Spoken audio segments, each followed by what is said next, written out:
പ്രിയമുള്ള സുഹൃത്തുക്കൾ, അതുകൊണ്ടാണ് പൗലോസ് പറയുന്നത് ആത്മാവിന്റെ പ്രചോദനം അനുസരിച്ച് ജീവിക്കുക. റോമാക്കാരോട് പറയുന്നത് ആത്മാവിന്റെ പ്രചോദനം അനുസരിച്ച് ജീവിക്കുക. പിശാചിന്റെ പ്രചോദനങ്ങളെ തോൽപ്പിക്കാനായിട്ട് ആത്മാവിന്റെ പ്രചോദനങ്ങൾ നമ്മൾ സ്വീകരിക്കുക.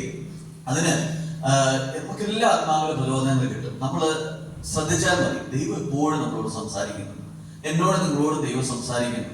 പക്ഷെ അത് നമ്മളൊന്ന് കേൾക്കാൻ തയ്യാറാവുക എന്നുള്ളതാണ്. കേൾക്കാൻ തയ്യാറാവുക. അപ്പൊ ആത്മാവിന്റെ പ്രചോദനങ്ങൾ അനുസരിച്ച് ജീവിക്കുക.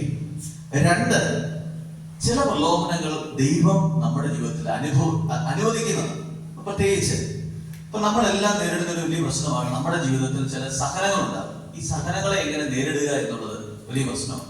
ഇപ്പം നമ്മുടെ വീട്ടിലൊരു രോഗമുണ്ടായി, അല്ലെങ്കിൽ ജോലി തടസ്സങ്ങളുണ്ടായി, മക്കളുടെ ജീവിതത്തിൽ പല പ്രശ്നങ്ങളുണ്ടായി, ജീവിതപങ്കാളിയുടെ ജീവിതത്തിൽ ചില പ്രശ്നങ്ങളുണ്ടായി, വീട്ടിൽ രോഗങ്ങൾ, പ്രശ്നങ്ങൾ, പ്രതിബന്ധങ്ങൾ, എത്ര കഷ്ടപ്പെട്ടിട്ട് ഒരു വീടുണ്ടാക്കാൻ സാധിക്കുന്നില്ല, ഒരു ഇത്തിരി സ്ഥലം വാങ്ങിക്കാൻ സാധിക്കുന്നില്ല, നല്ലൊരു ജോലി നേടിയെടുക്കാൻ സാധിക്കുന്നില്ല. ഇതൊക്കെ നമ്മുടെ സ്ട്രഗിൾസ് ആണ്.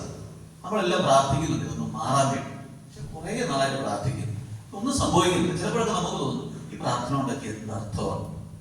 പിശാചിന്റെ പ്രലോഭനമാണ് എന്ന് പറഞ്ഞാൽ ദൈവം ചില സമയം എന്റെ പിശാചിനെ, അല്ലെങ്കിൽ പിശാചിനെ എന്നല്ല, ചില പ്രലോഭനം നമ്മുടെ ജീവിതത്തിൽ അനുവദിക്കും. ചില സഹനങ്ങൾ നമ്മുടെ ജീവിതത്തിൽ അനുവദിക്കും. കാരണം നമ്മുടെ എല്ലാം ജീവിതം സഹനങ്ങളും വേദനകളും നൊമ്പരങ്ങളും ഒരു യാഥാർത്ഥ്യമാണ് നമ്മുടെ എല്ലാം ജീവിതത്തിൽ.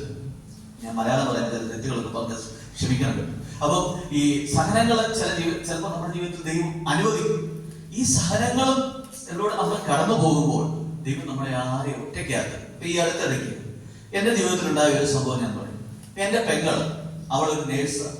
അവള് കുട്ടനാട് ചമ്പക്കുളം എന്ന് പറയുന്ന സ്ഥലത്താണ് അവളെ കെട്ടിച്ചിരിക്കുന്നത്. പേര് ഞാൻ പറയുന്നില്ല, നിങ്ങൾക്ക് കുറെ പരിചയം കാണും. അതുകൊണ്ട് അങ്ങനെ കൃത്യമായിട്ട് പെങ്ങളെ പറ്റി തന്നെ പറയുന്നത്. അവള് നേഴ്സായിരുന്നു, കുറെ നാൾ ജോലി ചെയ്തു. അതിനുശേഷം അവള് സൗദിക്ക് പോകാനായിട്ട് അപ്ലൈ ചെയ്തു. പക്ഷേ എന്താണ്, കുറെ പൈസ കൊണ്ട് ഒരു ഏജന്റിലേക്ക് കൊടുത്തു. പക്ഷെ എന്തോ ഒരു സംഭവം അത് ബ്ലോക്ക് വന്നു, നമുക്ക് പോകാൻ പറ്റിയില്ല. പിന്നീട് കോവിഡ് കാലമായി. കോവിഡ് കാലത്ത് അവർക്ക് ജോലിയൊന്നും ഇല്ല. അവിടെ ആലപ്പുഴയിൽ ഒരു മെഡിക്കൽ കോളേജിൽ അവർ ഡെയിലി വേജസ് ജോലി ചെയ്യാൻ പോയി. അവള് രണ്ടുപേരും നേഴ്സുമാരാണ്, ഭാര്യ ഭർത്താവ്. അങ്ങനെ അവര് കുറെ നാൾ ജോലി ചെയ്തു. അപ്പൊ അവർക്ക് ഒരു കുഞ്ഞിനെ ദൈവം കൊടുത്തു. അപ്പം അതിനുശേഷം അവൾ ജോലി ചെയ്യാൻ പോകുന്നില്ല. അങ്ങനെ ഇവൾ കഴിഞ്ഞ വർഷം ഇവൾക്കൊരു ചിന്തയുണ്ടായി, ഈ ജോലി ചെയ്യാം. കാരണം സാമ്പത്തികമായ ഭയങ്കര ബുദ്ധിമുട്ടുകളാണ് വീട്ടിൽ. അപ്പം ഭർത്താവിന്റെ പൈസ കൊണ്ട്, ശമ്പളം കൊണ്ട് മാത്രം മുന്നോട്ട് പോകാൻ അവൾക്ക് ജോലി ചെയ്യണമെന്നൊരു ആഗ്രഹം. അങ്ങനെ അവൾ മാലിദ്വീപില് അവളെ ജോലിക്കായിട്ട് പോവുകയാണ്. അവിടെ ജോലിക്കായിട്ട് പോയി. അവിടെ കഴിഞ്ഞ ഏപ്രിൽ മാസത്തിൽ തന്നെയാണ് നമ്മൾ ചെന്നത്. അവിടെ ചെന്ന് കഴിഞ്ഞ് അവള് നഴ്സിംഗ് ജോലി ചെയ്യുന്നു. മാലദ്വീപിലെ ഒരു നിയമം അനുസരിച്ച് 6 മാസത്തിനുള്ളിൽ അവളൊരു പരീക്ഷയുണ്ട്. ആ പരീക്ഷ പാസ്സായാലേ അവൾക്ക് ജോലി ചെയ്യാനായിട്ട് സാധിക്കത്തുള്ളൂ. അപ്പം അവള് ഈ പരീക്ഷ പല പ്രാവശ്യം എഴുതി. എനിക്ക് തോന്നുന്നു 3-4 പ്രാവശ്യം അവളെ പരീക്ഷ എഴുതി. പരീക്ഷ തോറ്റു. 6 മാസം കഴിഞ്ഞു. ഇനി അവൾക്ക് അവിടെ നിൽക്കാൻ പറ്റത്തില്ല. അപ്പം ഇവള് പല സ്ഥലങ്ങളിൽ പോയി പ്രാർത്ഥിക്കുന്നുണ്ട്. കൃപാസനത്തിൽ പോയി പ്രാർത്ഥിക്കുന്നുണ്ട്, അല്ലെങ്കിൽ ഡിവൈൻ ധ്യാനകേന്ദ്രത്തിൽ പ്രാർത്ഥനകളിൽ പങ്കെടുക്കുന്നുണ്ടെങ്കിൽ പല സ്ഥലങ്ങളിൽ പ്രാർത്ഥിക്കുന്നു. പക്ഷേ അതിനൊന്നും വേറൊരു കാര്യം, OET അവൾ 6 പ്രാവശ്യം എഴുതി, OET തോറ്റിട്ടാണ് ഈ മാലദ്വീപിൽ പോകുന്നത്. അപ്പൊ മാലദ്വീപിലും അവിടെ ജോലി ചെയ്യാൻ സാധിക്കുന്നില്ല. അവളുടെ ആ ജോലിക്ക് തടസ്സം തിരിച്ചു പോരേണ്ടി വരും. അപ്പം വീട്ടിലേക്ക് തിരിച്ചു പോരുകയാണ്. നമുക്കറിയാം, എല്ലാ പ്രതീക്ഷകളുമായിട്ട് കെട്ടിപ്പെറുക്കി ഒരു സ്ഥലത്ത് ചെന്ന് അവിടെ ജോലി ചെയ്ത് തുടങ്ങുന്നു, വലിയ സ്വപ്നങ്ങളോടെ പോകുന്നു. പക്ഷെ അതില്ലാതെ തിരിച്ചു വരുന്നു.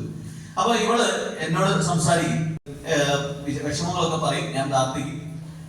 എന്നിട്ട് അവള് ഡൽഹിയിലേക്ക് തിരിച്ചു പോവുകയാണ്. അവളുടെ ഒരു ആന്റി അവിടെ, ഞങ്ങളുടെ ഒരു ആന്റി അവിടെ, ആന്റിയുടെ അടുത്തേക്ക് പോകാനായിട്ട് അവൾ ഇങ്ങനെ തീരുമാനമെടുക്കുന്നത്. അപ്പൊ ഞാൻ എന്റെ ഒരു വിഷമം ഇവിടെ ഇതിനെ എങ്ങനെ ഫേസ് ചെയ്യുന്നുള്ളത്. കാരണം നമുക്ക് ഇവിടെ നിന്ന് പ്രാർത്ഥിക്കാൻ മാത്രമേ പറ്റുള്ളൂ. അപ്പൊ ഞാൻ ഇവളോട് ഒരു 2 ദിവസം കഴിഞ്ഞപ്പോൾ, ഇവിടെ പക്ഷെ ഒന്നും വിട്ടു പറയുന്നില്ല. എന്നാട്ടൊരു വിശേഷം അവള് പറയുന്നത്, ഒരു ദിവസം ഞാൻ വിളിക്കുമ്പോൾ അവള് പറയുന്നത് വെച്ചാൽ, ഞാൻ ഈ ദ്വീപിൽ നിന്ന്, മാലദ്വീപിലെ ഈ ദ്വീപിലായിരുന്നു ഞാൻ ജോലി ചെയ്യുന്നത്. അവിടെ നിന്ന് ഞാൻ മാലിയിലേക്ക് പോവുകയാണ്. ബോട്ടിലാണ്, അച്ഛൻ പ്രാർത്ഥിക്കണം. ബോട്ട് ചെറിയൊരു ബോട്ടാണ്, പൈസ ഇല്ലാത്തതുകൊണ്ട് വലിയ ബോട്ടിൽ ടിക്കറ്റ് എടുക്കാൻ പറ്റില്ല, ചെറിയ ബോട്ടിലാണ് പോകുന്നത്. ഞാൻ പറഞ്ഞു പ്രാർത്ഥിച്ചോളാം. നമ്മുടെ ഇവിടെ ടെൻഷനാണ്, പക്ഷെ പുറത്ത് പറയാൻ പറ്റും. അപ്പൊ നമ്മൾ പ്രാർത്ഥിക്കുക. അങ്ങനെ ഇവിടെ ഡൽഹിയിൽ വന്നു. ഞാൻ ഒരു ദിവസം ഇവളോട് ചോദിച്ചു, എനിക്ക് വിഷമമൊന്നുമില്ല, ഈ പ്രാർത്ഥിക്കുന്നുണ്ടോ ചോദിച്ചു. അപ്പോൾ പറഞ്ഞു, ഞാൻ പ്രാർത്ഥിക്കുന്നു. വിഷമമുണ്ട് അച്ഛാ, പക്ഷേ എന്താണ്, എനിക്കറിയാം ദൈവം എൻ്റെ ജീവിതത്തിൽ നന്മ വരുത്താൻ വേണ്ടിയായിരിക്കും ദൈവം എന്നെ ഇങ്ങനെ മുന്നോട്ട് കൊണ്ടുപോകും. എനിക്കത് കേട്ടാൽ വലിയ ആശ്വാസം. ഞാൻ നിങ്ങളോട് പറഞ്ഞത്, നമ്മുടെ ജീവിതത്തിൽ ചില സമയത്ത് നമ്മൾ എവിടെ പോയി പ്രാർത്ഥിച്ചാലും, എന്തേലും പ്രാർത്ഥിച്ചാലും ദൈവം എന്നെ കേൾക്കാത്തതെന്ന് നമുക്കൊരു തോന്നലുണ്ടാവും. അതൊരു സഹനമാണ്, ദൈവം നമുക്ക് നൽകുന്ന ഒരു സഹനമാണ്. എന്നെ സംബന്ധിച്ച് അത് വലിയൊരു സഹനമായിരുന്നു. ആ സമയത്ത് എനിക്ക് പോലും തോന്നലുണ്ടായിരുന്നു, ഞാൻ ഇത്രയും പ്രാർത്ഥിച്ചത് ചില സമയത്ത് എന്തുകൊണ്ടാണ് ദൈവം ഇടപെടാത്തത്. നിങ്ങളുടെ സഹോദരിമാരെ, ചില സഹനങ്ങൾ, ചില ടെംപ്റ്റേഷൻസ്, ചില പ്രലോഭനങ്ങൾ ദൈവം നമ്മുടെ ജീവിതത്തിൽ അനുവദിക്കും. ചില സഹനങ്ങൾ ദൈവം നമ്മുടെ ജീവിതത്തിൽ അനുവദിക്കും. അവിടെയൊക്കെ ദൈവത്തിന്റെ അടുത്തേക്ക് നമുക്ക് ചെല്ലാനായിട്ട് കൂടുതൽ സാധിക്കുമ്പോഴാണ് ദൈവം നമ്മുടെ ജീവിതത്തിൽ അതിശക്തമായിട്ട് ഇടപെടുന്നത്. അപ്പം